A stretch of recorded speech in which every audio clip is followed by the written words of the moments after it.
Bonjour à tous. Est-ce que vous pouvez me confirmer via le channel que vous m'entendez correctement, s'il vous plaît? Super, merci beaucoup. Parfait. Bonjour, bienvenue, sur ce nouveau webinaire, proposé par NP6. Un grand merci pour votre participation. Ce qu'on vous propose aujourd'hui, donc email, interactif et dynamique, comment passer à l'action. L'idée ici, c'était de vous faire un petit peu la synthèse de recherches, effectuées, chez NP6 depuis quelques mois. On va mettre en avant notamment 3 innovations qui, ont beaucoup suscité notre curiosité. Donc on va vous parler de BIMI, de Schema, d'AMP. Peut-être rapidement via le channel, est-ce que vous pourriez me dire si vous avez, déjà un petit peu entendu parler, de ces innovations? Donc par exemple BIMI, oui ou non via le channel? Est-ce que vous pouvez me dire si vous savez déjà un petit peu ce que c'est? Donc pas du tout, non, pas du tout, OK. OK, très bien. Si je vous parle de Schema, alors Schema ou alors, on pourrait parler d'email markup. Est-ce que c'est un terme, idem, dont vous avez déjà entendu parler?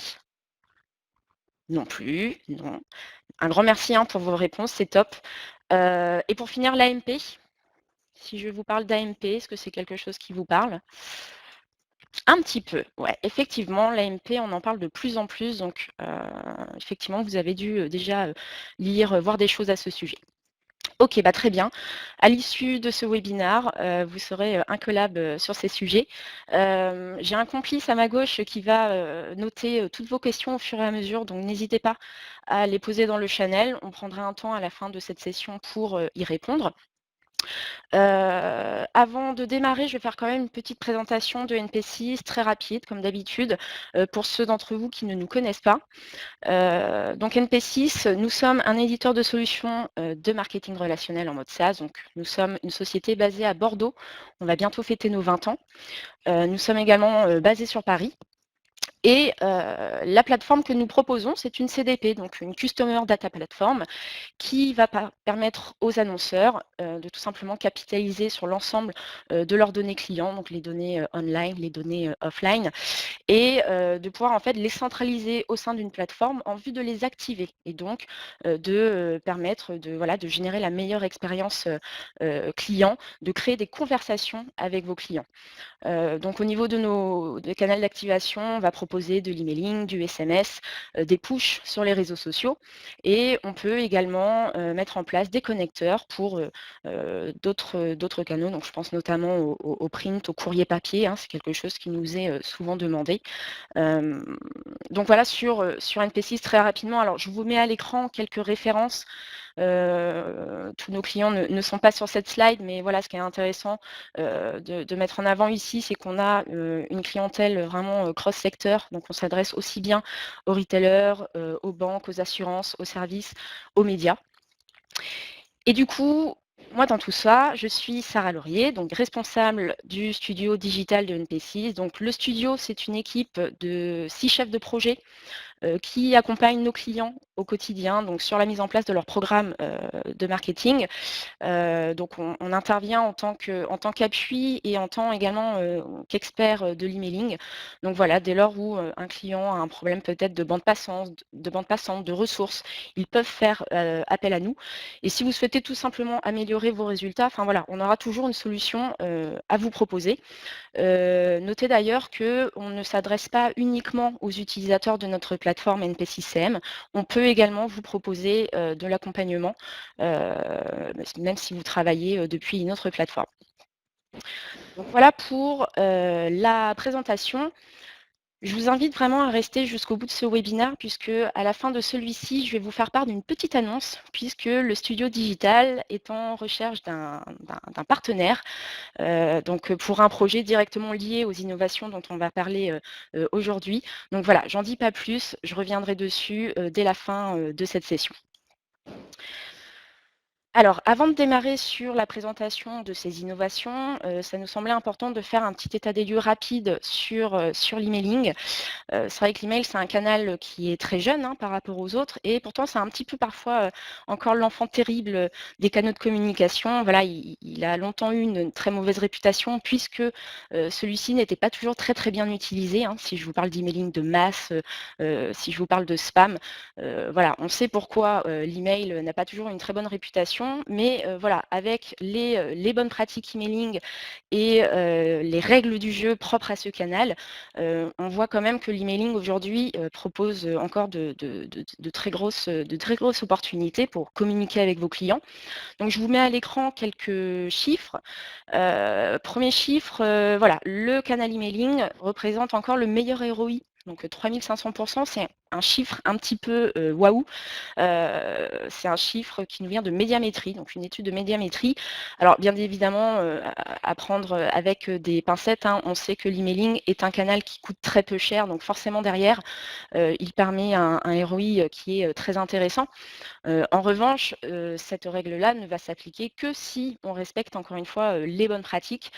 Faire l'emailing, de masse à tout le monde avec, les mauvais contenus au mauvais moment, on sait très bien que cela ne fonctionne pas. Heu, donc voilà, il faut faire attention à la façon dont on va, mener, sa stratégie, emailing. Second chiffre, 72 des Français considèrent l'emailing comme leur canal préféré pour suivre les marques. Donc ça, c'est un chiffre qui nous vient d'une étude du SNCD. Donc ça montre, encore une fois que voilà, les lecteurs français ont une très grosse, appétence, sur ce canal. Et enfin, 22 millions de connexions, sur des webmails par jour. Voilà, ces chiffres-là, c'était simplement pour mettre en exergue qu'il y a encore un très gros challenge, sur l'emailing.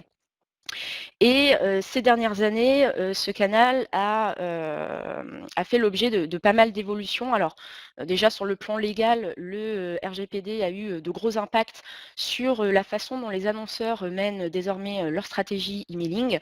Donc c'est une très, très bonne chose ce RGPD.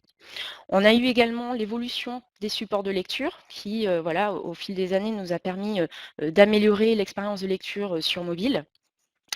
Et enfin, plus récemment, les, marketeurs, ont une nouvelle obsession, à savoir la génération Z. Donc la génération Z, ça désigne, chaque individu né, après les années 2000. Et c'est vrai qu'on s'interroge énormément, sur, bah, voilà, est-ce que, cette fameuse génération Z est bien appétente, à l'emailing? Est-ce que finalement, eux, ce qui les intéresse, c'est pas plutôt, uniquement les réseaux sociaux? Et donc c'est Litmus récemment qui a, publié, une étude justement, liée à la génération Z. Et il se trouve qu'il y a encore, voilà, il y a encore, pas mal d'opportunités qui se présentent. On constate que, ce qui motive l'ouverture d'un email pour la génération Z, c'est, à 68 le fait de proposer des offres promotionnelles. Et derrière vont suivre à 36 le fait de contenir de la personnalisation. Et enfin, le graphisme, donc la mise en page de nos emails à 35. Voilà, c'est ce qui va motiver, les plus jeunes à lire nos emails. Donc ce qui est intéressant ici, c'est de se dire, bah, voilà, il y a encore, pas mal de challenges à relever pour, intéresser, nos futurs lecteurs. Et c'est en cela que, les innovations dont on va parler aujourd'hui vont être ultra intéressantes puisqu'elles vont à la fois contribuer à apporter de la visibilité, du dynamisme, générer de l'interactivité avec nos lecteurs et donc derrière, forcément une pertinence, qui sera évidente. Donc voilà, ça c'était un petit état des lieux, rapide. Je vous propose dès à présent, de parler de ces fameuses innovations. Alors tout à l'heure, vous ne saviez pas, tous me dire en tout cas ce qu'était Bimi. Donc, bah, Bimi, voilà, vous le voyez à l'écran, c'est tout simplement la possibilité de pouvoir personnaliser son logo dès la boîte de réception, de vos destinataires. Donc là, sur la capture d'écran, c'est, une capture effectuée sur Yahoo, puisque Yahoo est le tout premier à le proposer. Mais, on sait d'ores et déjà que, Gmail, Outlook.com, et Microsoft vont suivre également. Alors Bimi, qu'est-ce que c'est? Ce n'est pas une astuce, hein, dans le code HTML qui permet d'afficher le logo. C'est en fait un véritable protocole de sécurité, visant à lutter contre le phishing. Donc il a été, imaginé par les plus gros acteurs de l'emailing, donc notamment Yahoo, Microsoft, ReturnPass. Ce protocole-là va permettre en fait de garantir la bonne authentification, des expéditeurs. Donc côté lecteur, c'est quoi l'intérêt? Bon, ça semble assez évident, mais c'est bien de le rappeler. Là, de nouveau, je vous mets, une référence à une étude du SNCD. Dans le top 5 des facteurs d'ouverture, on constate que l'identification facile de l'expéditeur, est mentionnée. Donc forcément, le fait de voir le logo, de la marque ou de l'annonceur affiché dès la boîte de réception, du destinataire, cela va contribuer à rassurer, le lecteur et va d'autant plus l'inciter à ouvrir, vos emails. Comment ça fonctionne? Alors, tout d'abord, vous allez devoir disposer des protocoles de sécurité, email standards, à savoir SPF, DKIM, DMARC. Ces protocoles, vous allez devoir vous assurer auprès de votre routeur qui les propose. Ce n'est pas le cas de tous les routeurs, mais sans ces protocoles, Yahoo, par exemple, ne sera pas en mesure d'afficher votre logo. C'est la toute première chose qu'il va vérifier. Une fois que vous avez vérifié ce point, vous allez pouvoir procéder à, la déclaration de votre logo dans la zone DNS. Donc la zone DNS, c'est là, en fait, que vous paramétrez le domaine d'envoi, de vos campagnes emailing. Alors là, ce qui est ultra intéressant, c'est que c'est vous, annonceur, qui avez la main pour déclarer votre logo. Parce qu'en fait, Bimi, au tout départ, voilà, c'est le fruit, de longs travaux. La toute première version de Bimi, en fait, l'idée, c'était que c'était les serveurs de messagerie qui allaient chercher votre logo. Par exemple, moi, NP6, j'envoie une campagne emailing, c'est Yahoo qui allait se charger, d'aller, en gros, chercher dans un moteur d'image, d'aller chercher mon logo NP6. Cette solution, n'était pas vraiment très satisfaisante parce que potentiellement, Yahoo, il aurait pu se tromper, il aurait pu tomber sur un vieux logo de NP6. Du coup, moi, ça ne me convient pas. Donc là, dans cette nouvelle version, de Bimi, c'est bel et bien l'annonceur qui va pouvoir choisir, son logo, le déclarer. Et d'ailleurs, ce qui est intéressant, c'est que en fonction des périodes de l'année, vous pourriez très bien envisager de personnaliser, votre logo. Imaginons par exemple pendant la période des fêtes, vous faites apparaître, je ne sais pas, des petites guirlandes sur votre logo si vous le souhaitez. Voilà, donc vous avez, complètement la main pour, choisir votre logo. Une fois que vous avez fait ça, vous allez avoir besoin d'un troisième critère ultra important, c'est avoir une bonne réputation. C'est vrai que ça, je ne l'ai pas précisé tout à l'heure, mais en fait, c'est le gros point commun de ces 3 innovations, c'est qu'elles ne sont réservées qu'aux annonceurs bénéficiant d'une bonne réputation, emailing. Donc ça, c'est ultra intéressant parce que, finalement, parfois la délivrabilité, c'est parfois subi comme une punition, hein, par certains annonceurs. Les bonnes pratiques ne sont pas toujours, très bien appliquées. Là, finalement, c'est, presque une récompense. C'est-à-dire si j'ai une bonne réputation, alors mon logo s'affichera bien. Donc les indicateurs de réputation, vous allez pouvoir les suivre, via vos différents outils. Pour déclarer votre logo, je vous ai mis dans le support de présentation qui sera accessible à la fin de ce webinaire, je vous ai mis un lien vers, Mailkit. Donc Mailkit vous propose justement de tester votre enregistrement Bimi. Donc voilà, une fois que le logo a bien été déclaré, vous pouvez via, cet outil, vérifier, que l'enregistrement Bimi s'est bien fait. Alors ça prend, parfois quelques jours, quelques semaines, hein, faut être un petit peu patient. Et toujours sur Mailkit, vous allez pouvoir, tester le rendu, de votre logo. Petite précision, le logo que vous allez, déclarer, il devra, former un carré, parfait, donc notamment, par exemple 60 pixels, sur, 60 pixels. Donc voilà pour Bimi. C'est, finalement relativement simple à mettre en place. Le vrai challenge, encore une fois, c'est d'être en mesure d'atteindre la réputation, nécessaire pour voir afficher son logo. C'est-à-dire, il ne suffit pas seulement de le déclarer, encore une fois. Si vous n'avez pas les protocoles et que vous n'avez pas non plus la réputation qui va bien, votre logo n'apparaîtra jamais. Il y a d'ailleurs un adage qui cette nouvelle technique, si c'est gentil, tu auras Bimi. Voilà, ça résume assez bien le fonctionnement. Alors ensuite, schema. Donc schema, on peut parler d'annotation Gmail, d'email markup. Là, pour le coup, c'est Gmail qui est le premier à le proposer. Donc là, qu'est-ce que c'est? Bah, vous le voyez encore une fois, hein, dans la capture ici, c'est la capacité à afficher certains éléments dès, la boîte de réception. Donc là, on n'est plus uniquement sur le logo, on va être carrément sur, voilà, un visuel qui va apparaître, un code promo, une offre, un délai d'expiration. Je vais vous montrer, d'autres exemples après. Là, l'idée, c'est vraiment de bien faire, ressortir, l'ensemble de vos informations et de vraiment valoriser votre email dès, la boîte de réception, de votre destinataire. Alors, j'en reviens toujours, côté lecteur, c'est quoi l'intérêt? Bah, voilà, encore une fois, référence SNCD, top 5 des facteurs d'ouverture, l'objet qui propose une promotion, donc une remise, une réduction. Heu, voilà, encore une fois, hein, toujours dans le cadre d'une campagne emailing bien gérée, à savoir je m'adresse à la bonne personne, au bon moment, avec le bon contenu. Donc si vous vous adressez à des destinataires qui sont appétents, à vos offres, bon bah là, c'est le meilleur moyen pour vous de valoriser vos emails. Alors ici, je vous mets, d'autres exemples, hein, qu'on a pu, relever. Donc, sur la gauche, vous avez la possibilité de, consulter directement, une réservation de vol. Et sur la droite, possibilité de répondre, enfin de confirmer ou pas, sa participation à un événement. Donc finalement, ces, fonctionnalités, ça laisse assez, songeur puisque ça va, clairement modifier un petit peu la façon dont on va, évaluer peut-être les performances de certaines campagnes. C'est vrai qu'aujourd'hui, on est, très focalisé sur le taux d'ouverture, le taux de clic et ensuite le taux de conversion.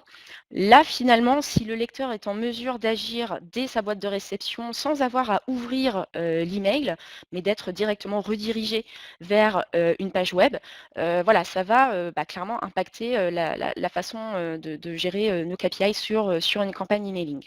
Donc on va voir un petit peu, comment ça va se comporter, voilà, adopté par les annonceurs. Donc comment cela fonctionne? Donc Schema, en fait, c'est un langage qui s'appuie, sur des schémas de données. Donc c'est essentiellement du JavaScript. Là, idem, hein, je vous ai mis un petit lien vers le bac à sable Gmail. On aura un aperçu juste après, mais qui vous permet en fait de tester, Schema. Là, pour le coup, en termes d'intégration, c'est relativement simple parce que vous allez devoir vous attaquer à l'entête, de votre email. Donc, c'est vraiment dans le corps, du fichier HTML que vous allez pouvoir intégrer, ces données. La grosse particularité de Schema, c'est qu'à ce jour, c'est uniquement visible depuis l'onglet promotion de Gmail. Alors cet onglet, il est encore vécu comme une punition par énormément d'annonceurs. Je ne comprends pas toujours pourquoi d'ailleurs, mais c'est vrai qu'on a souvent la demande, comment faire pour ne pas tomber dans l'onglet promotion? Je veux directement aller dans la boîte de réception. Non, en fait, l'onglet promotion, il est super bien parce qu'il est vraiment dédié, pour, voilà, converser, enfin créer des conversations entre, les clients et leur marque préférée. Donc non, c'est une très bonne chose d'arriver dans l'onglet promotion. Encore une fois, si vous vous adressez à des personnes qui sont appétentes et qui sont intéressées par vos offres, voilà, arriver dans l'onglet promotion, ça ne va pas impacter vos performances, bien au contraire. Donc là, finalement, c'est un peu un geste d'ailleurs, hein, de la part de Gmail, qui a bien compris que l'onglet promotion n'avait pas été super bien reçu par tous. Donc là, voilà, si tu arrives dans l'onglet promotion, tu auras la possibilité d'afficher un certain nombre d'informations dès la boîte de réception qui va vraiment, valoriser vos emails.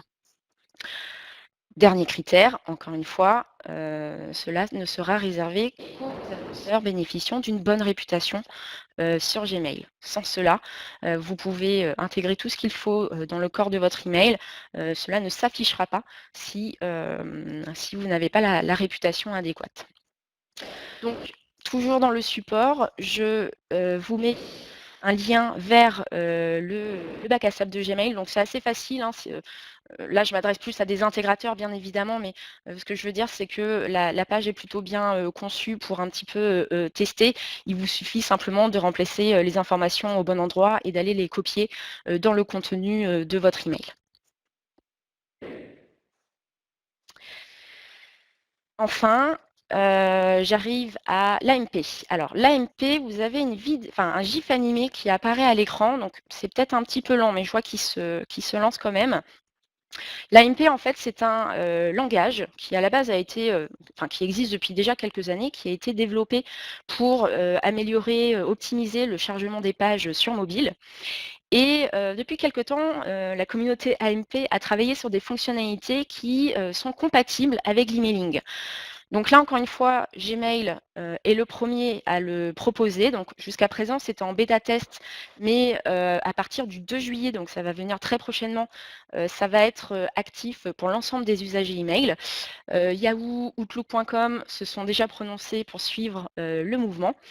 Donc là, vous le voyez dans le GIF animé, on a la possibilité d'intégrer des fonctions comme un petit menu accordéon, donc le petit menu qui s'est déroulé. Vous avez un formulaire. Voilà, donc c'est ce qu'on est en train de voir là actuellement. Donc un formulaire au sein de l'email qui me permet de m'inscrire et de créer donc une nouvelle cible au sein de la plateforme NP6. Là, nous sommes sur une Likebox. Alors, c'est un peu lent dans le GIF, mais voilà, c'est ce qui me permet en fait de faire un zoom vraiment sur un visuel en particulier. Qu'avons-nous d'autre? Nous avons également le carrousel. Alors, le carrousel n'est pas réservé à l'AMP, hein. On sait déjà faire du carrousel avec du HTML, avec du CSS. Par contre, l'intérêt ici, c'est qu'en nombre de lignes dans le code, c'est beaucoup plus simple à intégrer. Ça alourdit moins l'email. Et je vais juste attendre la fin du GIF animé. On a un dernier exemple, enfin on a 2 derniers exemples. On a un carrousel plus bas, donc un peu dans le même principe, mais qui va également proposer de zoomer sur certains visuels. Donc on imagine bien ici l'impact que ça peut avoir sur l'expérience de lecture pour le destinataire. On n'est plus uniquement sur des simples images, des simples liens et textes. Là, on va vraiment pouvoir proposer un contenu très interactif qui se rapproche un petit peu d'un contenu qu'on pourrait retrouver sur un site web. Hop là. Donc ça, c'était pour la petite présentation de ce que permet de faire l'AMP. Alors, encore une fois, hein, toujours du point de vue du lecteur, c'est quoi l'intérêt? Bah, voilà, c'est ce que j'ai dit à l'instant, enrichir l'expérience du lecteur à travers un design dynamique et interactif. Et comment ça fonctionne? En fait, l'AMP, c'est un langage qui est très, très proche du langage HTML, du langage CSS et il y a également du JavaScript. Je ne vais pas rentrer dans les détails techniques aujourd'hui, mais encore une fois, vous avez le lien vers le site de l'AMP qui est très très bien conçu, hein. Je vous invite vraiment à le consulter. Il y a énormément d'exemples, de ressources. Il y a tout ce qu'il faut pour apprendre à faire de l'AMP. Second point, la grosse particularité de l'AMP, c'est que ça nécessite une version de contenu à part. Alors, je m'explique. Aujourd'hui, quand on envoie des campagnes emailing, vous faites à chaque fois une version HTML de votre email et une version texte. Ça, c'est la méthode standard de n'importe quelle plateforme de routage. Si vous souhaitez faire de l'AMP, vous allez avoir besoin d'une 3e version.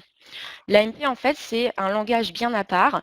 C'est-à-dire que, par exemple, si on compare au langage HTML, je m'adresse encore une fois aux intégrateurs parmi vous, mais une balise image, par exemple. La balise image, dans le langage HTML, on va être sur une balise IMG. La balise IMG dans l'AMP ne sera pas reconnue. En revanche, la balise AMP-IMG, elle sera bien prise en charge. Donc en fait, c'est plein de petites subtilités. Il faut un petit peu réapprendre à coder avec les particularités de l'AMP. Mais voilà, ça reste très accessible. Et encore une fois, sur le site de l'AMP ainsi que sur le bac à sable Gmail, vous avez tout ce qu'il faut pour tester ce mode d'intégration.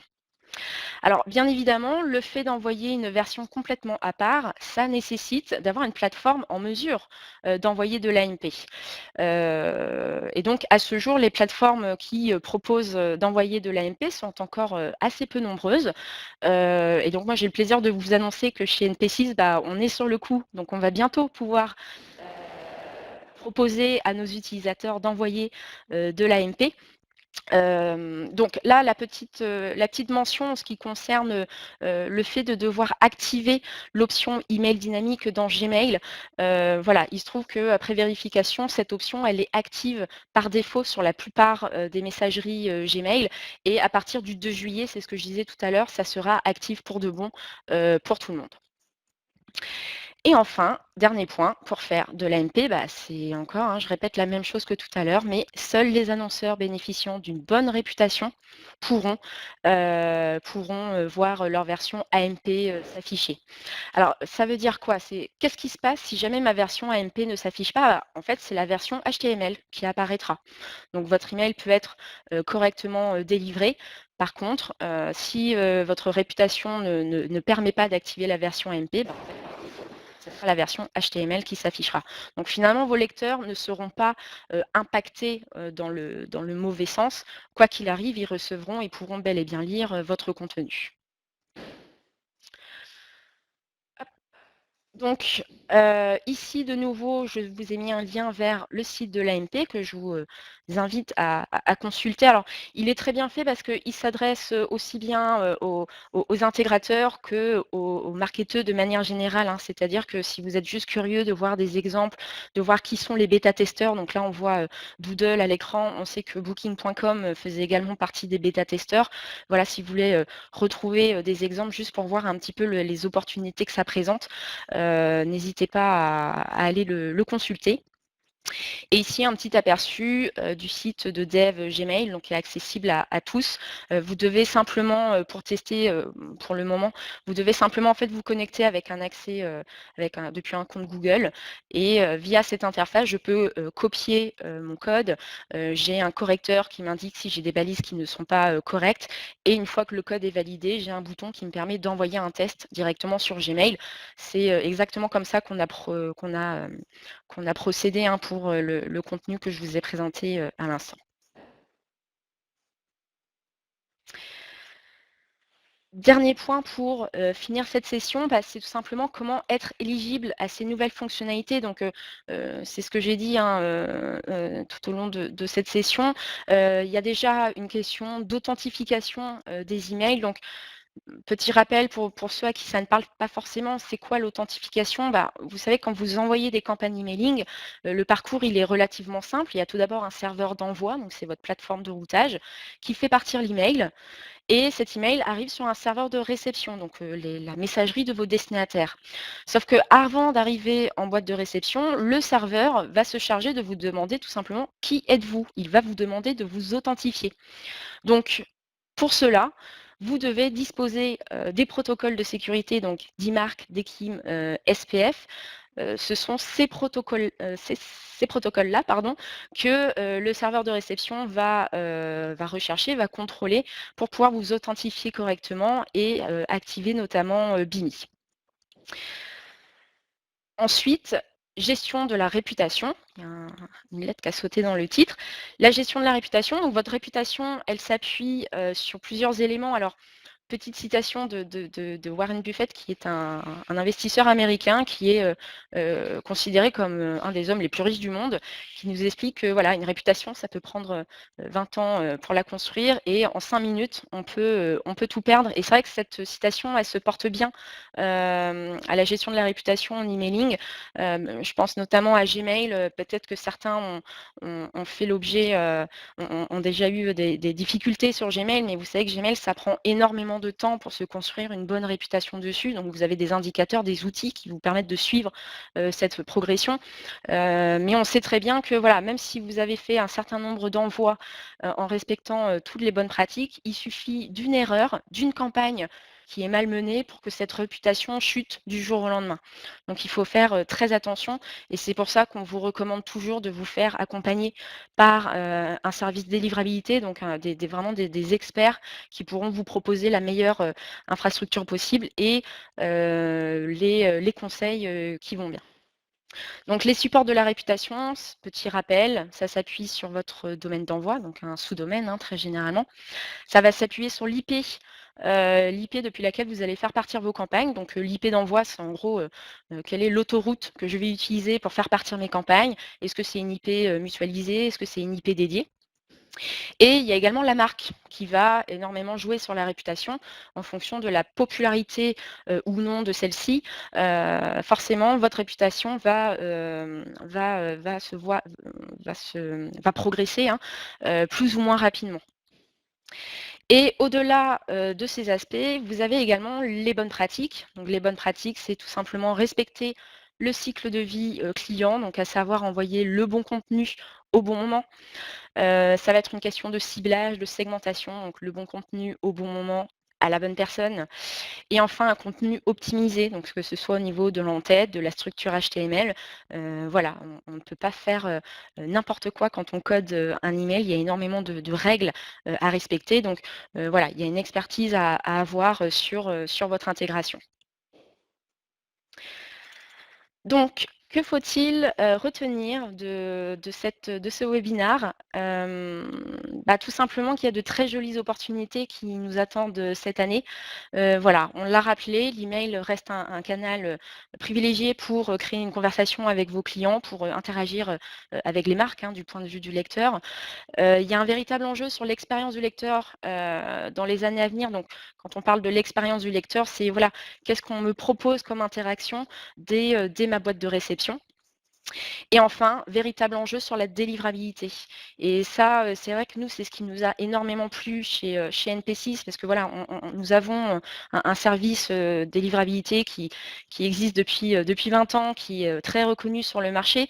C'est vrai que pour nous, c'est ultra intéressant d'avoir toutes ces billes, à proposer, aux annonceurs et aux marques pour les convaincre encore plus, de bien gérer, leur stratégie emailing. Et donc, j'en viens au fameux casting dont j'ai parlé tout à l'heure, en début de webinaire. Donc toutes ces recherches, c'est génial, hein, mais en fait, nous, le studio, on n'attend plus qu'une chose, c'est de pouvoir, vraiment mettre les choses en pratique et pouvoir le tester en conditions réelles. Donc nous, on souhaite vous proposer, un partenariat pour faire de l'AMP. On est à la recherche, voilà, d'une jolie marque, d'un chouette annonceur. Je vous mets à l'écran les caractéristiques pour, répondre à ce casting. Donc, à savoir, voilà, une bonne réputation sur Gmail parce que forcément pour démarrer, on a besoin d'un indicateur, de bons indicateurs de réputation, sur Gmail pour faire de l'AMP. Éventuellement, on va peut-être s'adresser à un partenaire qui aurait comme device de lecture majoritaire, desktop. Donc voilà, si vous avez une grosse base de lecteurs sur ordinateur, normalement vous avez ça dans vos stats. Voilà, forcément, on est très intéressé parce que pour le moment, l'AMP fonctionne uniquement sur desktop, mais on sait que d'ici, le mois prochain, l'application mobile Gmail va également suivre le mouvement. Et dernier critère très important, la typologie d'email. Donc là, je vous mets inscription. Alors quand je dis inscription, heu, inscription à un événement, formulaire de contact, inscription à un jeu concours. Alors pourquoi ce focus? C'est tout simplement que parmi toutes les fonctionnalités que propose, l'AMP, donc on a vu tout à l'heure l'accordéon, le menu déroulant, les lightbox, les carousels. Nous, la fonctionnalité qui nous intéresse vraiment en priorité, c'est la capacité d'envoyer des formulaires directement au cœur, de l'email. Donc, quitte à se lancer dans l'AMP, on s'est dit, voilà, notre prio, ça va être de pouvoir envoyer des formulaires directement, dans un email. Donc voilà, si vous avez un programme, client, à nous proposer, à nous soumettre, on se tient à votre disposition. Voilà, soyez les premiers à envoyer des contenus AMP, avec nous. Nous, on a vraiment envie de mettre en place ce partenariat pour pouvoir, tester, mettre en pratique et pouvoir, communiquer, les résultats de ces tests par la suite. Donc voilà pour la petite annonce. Un petit lien vers notre blog où vous allez retrouver l'ensemble de nos articles, aussi bien, sur, les innovations dont on vient de parler, mais également sur plein d'autres sujets. Donc je vous invite à le consulter. On est top au niveau timing puisque là, il nous reste un quart d'heure. Ça veut dire qu'on a un quart d'heure, pour, répondre à l'ensemble de vos questions. Donc j'ai, Julien qui se charge de tout récapituler et qui va, pouvoir me les passer. Donc, Antoine, donc au sujet de Bimi, nous utilisons NP6. Comment ajouter notre logo sur l'outil? Bah, si vous utilisez déjà NP6, ça va être très simple. Il suffit de contacter notre service délivrabilité et on va pouvoir se charger de déclarer votre logo. Donc, bah, vous pouvez déjà préparer le format qui va bien, donc un format carré. 60-65 pixels, voilà. Et nous, on n'aura plus qu'à le déclarer. Ensuite, il faudra quand même qu'on jette un œil à vos indicateurs de réputation, voir si vous êtes réellement éligible. Mais oui, contactez-nous. Si vous êtes déjà chez nous, ça peut être fait assez rapidement. Julien, comment connaître son niveau de réputation? Alors, quelle que soit la messagerie, en fait, vous avez des outils qui sont mis, à votre disposition pour, voir un petit peu le niveau, de votre réputation. Hem, Moi, j'aurais tendance à vous conseiller également peut-être de faire appel de nouveau à notre service délivrabilité. Ils vont être contents si j'arrête pas de répondre ça à chaque fois, mais peut-être, oui, peut-être demander un rendez-vous avec notre équipe. Parce que, lire les graphes et voir, si on a une bonne ou une mauvaise réputation, c'est déjà pas mal, mais c'est surtout, d'avoir les clés pour comprendre comment mieux faire ou comment maintenir, cette réputation. Ce ne sont pas des outils, proposés par les plateformes de routage, hein. Ce sont des outils proposés directement par Gmail, par Yahoo. Vous y avez accès. Michel, en B2B, beaucoup de serveurs professionnels bloquent les emails, les images. Est-ce que toutes ces nouveautés ne vont pas également faire partie des outils anti-spam des entreprises? Alors, en B2B, malheureusement, je pense que le client Outlook, par exemple, n'est pas du tout prêt encore à faire de l'AMP. Vous savez comment ça marche, hein, quand on a commencé à parler de responsive, de GIF animé, on savait très bien que le client Outlook, par exemple, ne prenait pas en compte ce type d'affichage. Donc oui, clairement, l'AMP, pour le moment, ils ne sont pas prêts. Là, ça s'adresse plutôt au webmail, aux messageries grand public et donc à des cibles plutôt B2C. Au sujet de l'AMP, est-ce que cela est possible avec tous les outils d'envoi d'emailing? Eh bien non, c'est pour ça d'ailleurs que ça n'a pas complètement, explosé. Encore une fois, jusqu'à présent, hein, l'AMP était en bêta test, donc l'usager lambda, de Gmail ne pouvait pas voir, l'AMP, s'afficher même si on lui en envoyait. Du coup, les routeurs ne se sont pas, tous, précipités sur l'AMP, mais je pense que dans les mois qui vont suivre, on va être de plus en plus nombreux à annoncer, qu'on fait de l'AMP. Donc voilà. En tout cas, chez NP6, on se tient prêt pour ça et on a, toute notre équipe produit, qui est mobilisée, à ce sujet. Mais pour vous répondre, non, il y a quelques solutions, même au niveau, international. Enfin, je sais qu'il y a plusieurs solutions, basées aux États-Unis notamment qui en proposent, mais pas forcément toutes. C'est voilà, encore une fois, c'est pas encore complètement, développé, implémenté. Voilà, c'est pour ça qu'on parle d'innovation, hein, c'est encore très, très nouveau. Est-ce que Sendinblue propose l'AMP? Alors Sendinblue, c'est un concurrent à nous, donc je ne vous cache pas que je ne saurais pas le dire. Je crois que non. En tout cas, moi, quand j'ai recherché qui faisait, de l'AMP, en France et ailleurs, Sendinblue n'en faisait pas partie. Donc je dirais que non, mais il faudrait leur poser la question directement. Est-ce que Adobe Campaign propose l'AMP? Idem, il faudrait leur poser la question. Je ne les ai pas vus dans ma liste. C'est dommage, j'aurais dû peut-être vous noter, les acteurs, qui en proposent aujourd'hui, mais regardez un petit peu, sur la toile, hein, il y a de plus en plus d'infos, à ce sujet. Est-ce qu'il faut payer pour accéder au protocole d'Imark Dekim? Alors, ça dépend chez qui vous êtes en fait. C'est pas les protocoles, directement qui vont être, payants, mais, par exemple, si vous routez chez NP6, autant le paramétrage de votre domaine, personnalisé va être soumis à facturation comme chez n'importe qui, je dirais, hein. Ça fait l'objet d'une prestation vu que derrière il y a du suivi, il y a du monitoring à faire. Le fait de bénéficier de ces protocoles-là, spécifiquement, non, ce n'est pas payant et nous, en tout cas, c'est un protocole auquel on a accès par défaut, sur notre plateforme. Pour le casting, vous recherchez du B2C ou B2B? Michel, du coup, on recherche plutôt du B2C parce que, voilà, l'idée, c'est de s'adresser à, une base de données qui, va ouvrir majoritairement, sur Gmail. Donc, sauf, cas spécifique où vous auriez une base B2B, très développée sur Gmail, voilà, à l'étude, hein, on peut se mettre à l'étude, mais voilà, un des critères d'éligibilité, c'est vraiment d'avoir, des lecteurs, sur Gmail pour pouvoir se lancer, dans ce projet d'AMP. Alors, est-ce qu'on a d'autres, questions?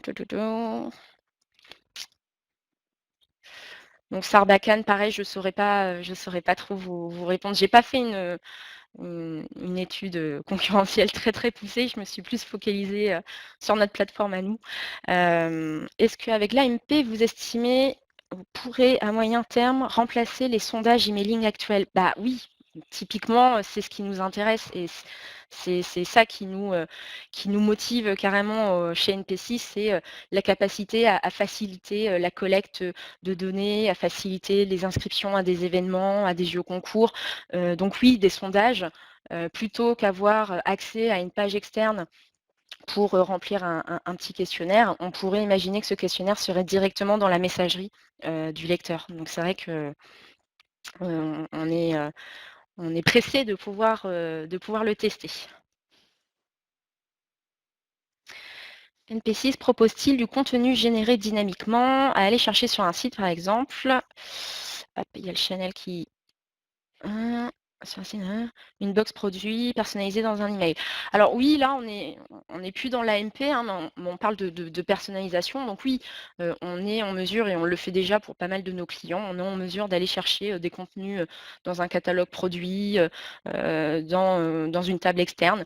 Voilà, donc si, je peux vous donner un exemple, hein, mais si, demain, je me rends dans un magasin de bricolage pour aller acheter, du placo, étanche parce que je suis en train de travailler sur, la rénovation d'une salle de bain, on pourrait imaginer que, dans quelques jours, à partir de ces données, enfin quelques jours, quelques semaines, on pourrait venir me proposer, de, changer, toutes les installations, donc de jolis lavabos, de la plomberie et cetera. Enfin oui, c'est de la personnalisation. On va chercher des contenus en fonction des informations que l'on possède sur la cible.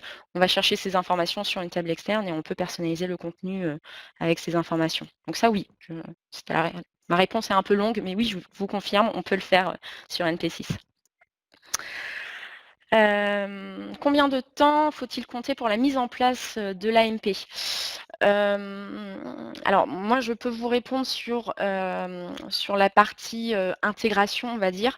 Je pense une intégration en elle-même, en fait, c'est pas très compliqué. Si on parle un peu de méthodo, on pourrait imaginer que vous nous fournissez, par exemple, un fichier HTML, qui est, déjà prêt.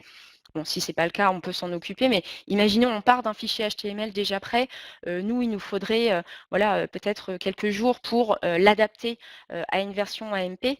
Ce qui va peut-être prendre le plus de temps, c'est de pouvoir suivre un petit peu, votre réputation, hein, s'assurer, qu'on part, sur une très bonne base. Imaginons que vous n'êtes pas encore, client chez nous, que vous n'utilisez pas, notre plateforme, ça veut dire qu'il va falloir qu'on prépare un petit peu, qu'on chauffe votre réputation sur, Gmail pour pouvoir, lancer, de l'AMP, dans de bonnes conditions. Donc après sur, le déroulé du projet et le temps que ça va prendre de façon plus globale, je pense qu'il faudrait qu'on échange directement ensemble pour voilà, bien définir le périmètre du projet et pouvoir se projeter en termes de timing. La récupération des données du formulaire dans l'email se se fait-elle dans un formulaire? Alors j'ai le Chanel qui arrête pas de hop. Dans l'email, se fait-elle dans un formulaire classique hébergé sur une page web? Quel est le temps moyen d'une intégration AMP vs une intégration classique? Donc le formulaire ici, c'est un formulaire c'est un formulaire AMP qu'on a intégré directement dans le code et nous derrière, on a, câblé via des API. Donc on a via des API, en fait, on a créé un appel qui nous a permis de créer les cibles au sein d'un compte, NP6CM. Donc pour ceux qui connaissent NP6, il ne s'agit pas encore d'un formulaire NP6, c'est un formulaire qui est directement dans le contenu AMP. Quel est le temps moyen d'une intégration AMP versus une intégration classique? Encore une fois, c'est un petit peu nouveau, donc ça nécessite pas mal de tests, faut un petit peu s'approprier le code. Ce qui est sûr, c'est qu'il faut le prendre en compte dès le démarrage du projet, en termes de coûts. Là où vous deviez, jusqu'à présent vous consacrer au développement d'une version HTML, là vous devrez systématiquement avoir la version HTML et la version AMP. Donc je pense qu'on peut en moyenne doubler le temps, au démarrage en tout cas, passer sur un contenu. Encore une fois, ça dépend de ce que vous voulez faire. Si vous voulez avoir simplement la capacité d'intégrer un formulaire, finalement, en termes de construction, on sera sur une construction très similaire sur la version HTML et la version AMP. On aura juste à adapter, certaines balises et à se focaliser sur l'intégration de ce formulaire. Par contre, si vous souhaitez partir sur une version AMP qui utilise toutes les fonctionnalités, donc de l'accordéon, de la lightbox, du formulaire, du carrousel, bah oui, là forcément ça rallonge un petit peu le temps. Vous avez parlé d'une mise en œuvre à partir du 2 juillet. Savez-vous si Yahoo! Outlook suivront rapidement? Hem, la dernière annonce qui a été faite, c'était donc le 7 juin, comme quoi ils s'étaient officiellement positionnés pour suivre le mouvement. Par contre, je n'ai pas de date. Donc, je pense qu'ils vont, continuer de communiquer, mais voilà, on est un petit peu dans l'attente.